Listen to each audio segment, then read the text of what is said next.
Weet u het nog? De oude Oostersluis?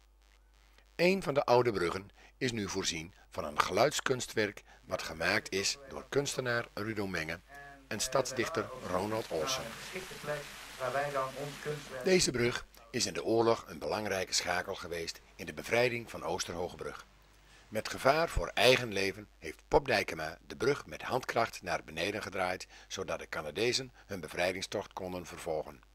Nu, ruim 50 jaar later, vindt de onthulling van dit geluidskunstwerk plaats door zijn kleinzoon Popco Dijkema.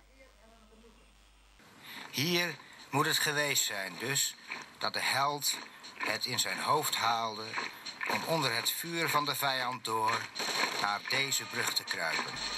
En natuurlijk weet u dat de naam van deze held in Oosterhoogebrug vereeuwigd is in de naam Pop Dijkemaweg.